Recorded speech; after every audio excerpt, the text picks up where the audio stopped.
Hello, lovely people. I'm Debs. Welcome or welcome back to my channel, Raina Read Stuff. I am here in the book shack. It's Sunday. I'm going to do my weekly reading wrap up. I have had such a fun week. I have just been completely self-indulgent with my reading, and it's been great. So, I really feel like I've got back on track this week. I started this week. Last week, I did a tag video about the books we'd read when we were at school. And as I picked this up and showed people, I thought, I don't think I've read this since I was at school. A Handful of Dust by Evelyn Waugh. So I read it again. I still enjoyed it. I like Evelyn Waugh. This is a very comic satire. Brenda and Toni Last are a married couple with one child. They met and married in London. They've now moved to Toni's stately pile, which is described frequently as a Gothic monstrosity. Brenda hates it. We also have in this book a young socialite who is... he's pretty vacuous, really. He's the sort of person that people invite to lunch at the last minute because someone's dropped out. His name is John Beaver. His mother, Mrs. Beaver, runs a interior design business. They don't have a huge amount of money. John Beaver is at a bit of a loss what to do for the weekend, and had a vague invitation like, oh, you must pop down for the weekend sometime, from Toni Last. So he heads to their Hetton Abbey, that's what it's called, Hetton Abbey. He heads to Hetton Abbey where they live, is mainly entertained by Brenda, who for some reason finds him quite entertaining. Everybody else thinks he's a bit of a bore, really, and like I say, he's a number filler. And Brenda decides to embark on an affair with him, just to sort of entertain herself, really. And so she finds herself taking a flat in London and spending more and more time away from her husband and away from her young son. And everybody in polite society knows she's having this affair with John Beaver, apart from her husband, Toni. Anyway, tragedy strikes. Do you hear that? That is my crow. I have a crow. I have a tame crow. It's not tame, actually, at all. I've called him Colin. This is a very bad picture of him. There's Colin sitting outside on my garden table, and he takes great pleasure in hopping around on my roof. He makes quite a noise. Anyway,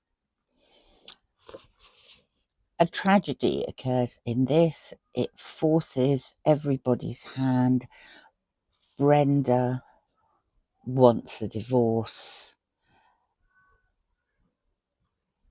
This is blackly comic. It's brilliantly written, as you would expect from Evelyn Waugh, and it's just a lot of fun. I liked it very much. Then I moved on. There's a Steinbeck group that is starting up next month, and is... I think we're going to read Grapes of Wrath and East of Eden, which I've actually never read, although I really like Steinbeck and I've read a load of his work. I was seeing what I had in hard copy, came up with this, Travels with Charley. Thought I'd just have a quick flick, and before I knew it, I'd read it. It's so good.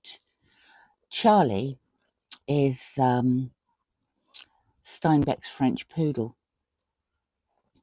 and Steinbeck wants to try and find out what it is to be American, and so he sets off, and this is 1960. He sets off on a tour around America. He goes north first. In fact, look, you see his route there? So he starts off here and goes up and then round and up again and down. What did I like about this most? I just love Steinbeck's writing style. It's quite simple, but so elegant. There's no words out of place, really. He talks about the people that he meets. He talks about his own past. There's a lot of chat about Charley, who becomes ill on the journey, and ways have to be found to fix Charley. He meets a whole host of interesting characters. And it's brilliant. It's just utterly brilliant. I didn't mean to read it in advance of the 2-month Steinbeck event, but I did. Oops. But there's plenty more for me to read. I finished, and I haven't got it because I've returned it to my stepson, from whom I borrowed it, Jules Verne's Around the World in 80 Days, which I love. I'm always quite surprised at the fact that it bears some, but not or a total resemblance to the versions I've seen televised or filmed. It's just a fun story, isn't it? Phileas Fogg and Passepartout heading off around the world. I mean, the last version I saw involved hot air balloons and the French. Yeah, there was a lot about fighting in Paris, none of which featured in the book that I read. It's just a great adventure story. That was read for Spring into Adventure. I suppose Travels with Charley could have been for Spring into Adventure too. And A Handful of Dust features an adventure in the latter part of the book. Anyway, I loved Jules Verne. That's 2 I've read over the last couple of months. 20,000 Leagues Under the Sea and Around the World in 80 Days. Did I say Journey to the Centre of the Earth at some point? I haven't read that one recently. Of the 2 that I read, I prefer Around the World in 80 Days. There's fewer fish. There's fewer lists of fish. There's fewer lists of things. There's a lot of lists in 20,000 Leagues Under the Sea. Right, what was next? Oh, as a sort of companion piece, and as recommended by Sarah at My Granny Era, I read this after Around the World in 80 Days, and this is Around the World in 72 Days. And this is by Nellie Bly. Nellie Bly was a journalist. She sets off on her mission. She comes up with this idea, goes to her editor and says, look, I fancy doing this. And they said, we'd thought of getting someone to do that, but that someone wasn't you. It's probably going to be a man. And Nellie was very unimpressed. Various conversations went on. The whole thing was dropped for about a year. And then she was called into the editor's office and he said, if you're still up for it, off you go. 2 days' time. So Nellie Bly started off from New York and made her way around the world, her aim being to do it in 75 days. And this is the report of her journey. It's not fiction, it's fact. And she spends quite a lot of time traveling. On 2 occasions, she is stuck somewhere for a period of days, and it's only then, and one is in Hong Kong and one is in Japan. It's only then when she starts to discuss what she's seeing around her, and she has a bit of a chance to explore. But she is traveling essentially alone, although she's met at various destinations by representatives of various of the newspaper or consulate or etc. etc. She goes across the Atlantic, and anyone who's read Around the World in 80 Days knows why it's important if you're in a race to go that way. She goes to England, from England to France, where she does take a slight detour to go to the home of Mr. Jules Verne, who knows that she is trying to race his fictional character around the globe, and he and his wife entertain her for the evening. That's described quite nicely. And she asks to see his study, and in his study there's a map with Phineas Fogg's journey all mapped out, and they plot her route, which is slightly different, around the world. And she enjoys their company very much. Anyway, she goes from France to Brindisi. She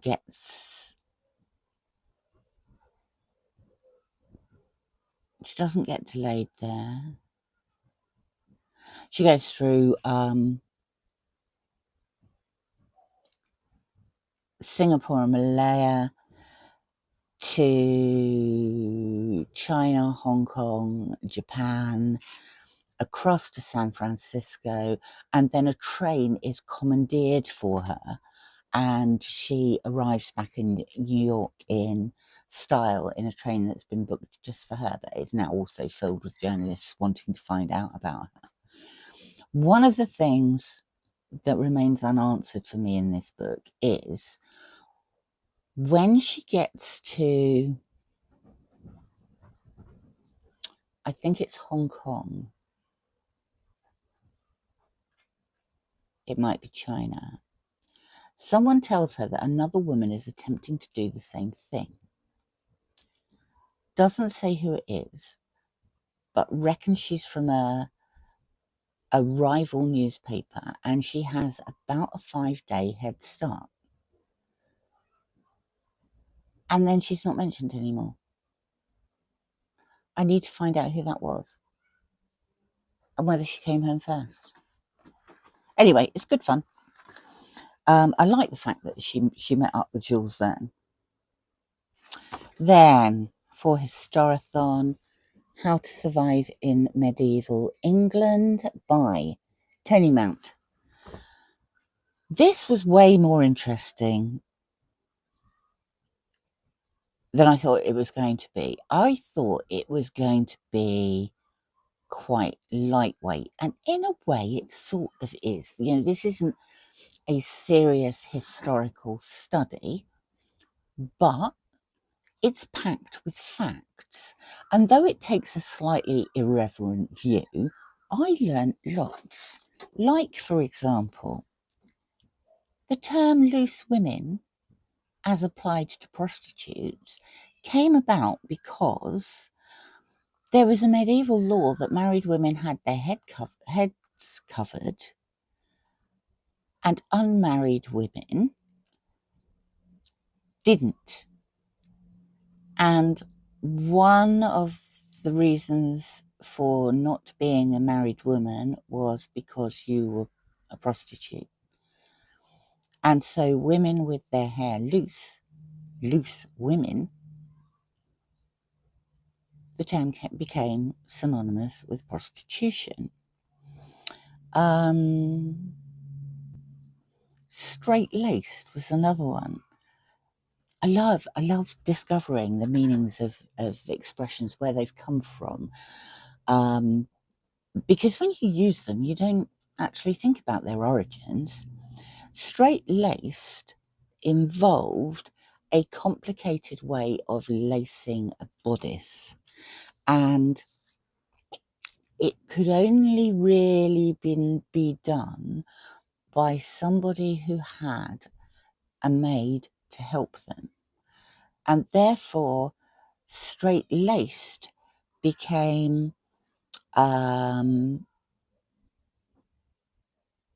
indicative of someone of a higher class. They must have been a higher class because they had a maid to help them. What else did I learn? Cheese. Cheese,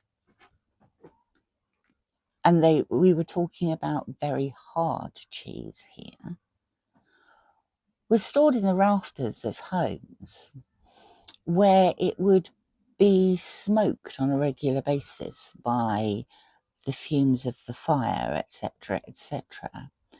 And it could last so long that people would bequeath it in their wills to somebody when they died. Doesn't sound very tasty. A baker's dozen. A baker's dozen is 13. I knew that. What I didn't know was the reason it's 13 is because a group of female bakers were taking dough from the loaves that they were making, and therefore shortchanging their customers who were buying a dozen loaves. And so, as their punishment, once they were discovered and taken to court, these women had to provide 13 loaves of bread instead of 12 for their dozen, because they'd been shortchanging their customers. So there was a lot of interesting information in this Toni Mount book, and I thoroughly enjoyed it. I did do an announcement earlier this week about the Summer of Sport. I know Mark at Book Time with Elvis tentatively tries to convince people that Three Men in a Boat, which happens to be one of his favourite books by Jerome K. Jerome, is a book about sport. I don't agree. I don't agree that it's a book about sport. I do, however, agree that it is a fabulous book. And so I read it. And it is probably the fourth time I've read it. It's just such fun. I love the way Jerome K. Jerome wanders off at tangents and chats about these three guys and the dog and the stupid things they're getting up to. It's just an absolute delight. And when the sun's shining and we're getting to the beginning of summer, it just seems to me like the perfect time to read Three Men in a Boat.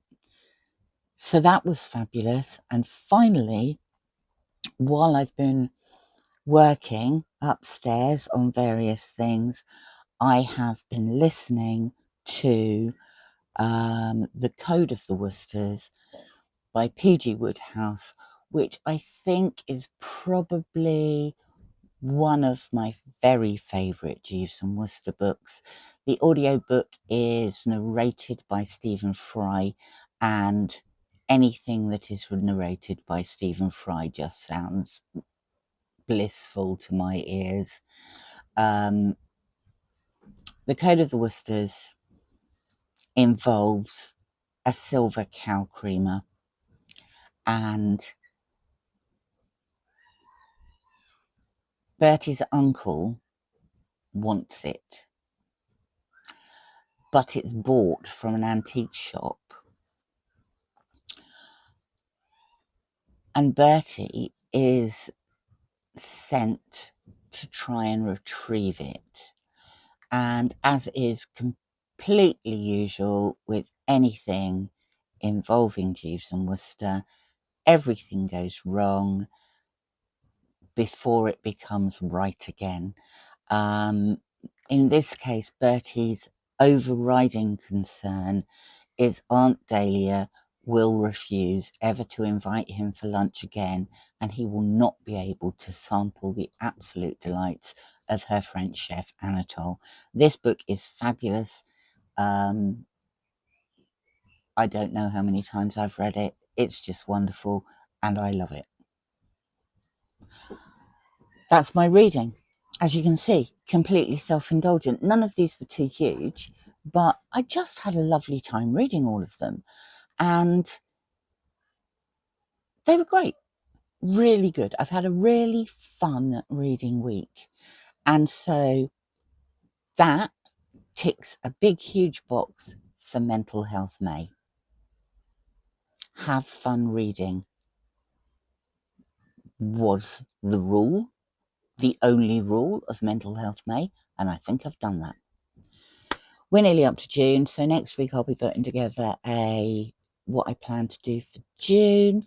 There's a lovely lot of events coming up that are among my favourites, but also there's a couple that are lasting all summer, and I like those because that means you can just dip in and out over a period of months, and you don't feel the same sense of rush.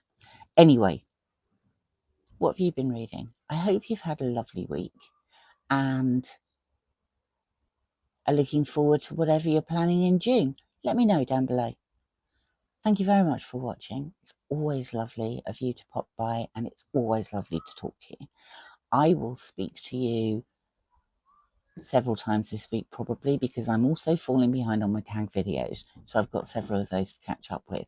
Thank you very much for watching, and I shall speak to you soon. Bye for now.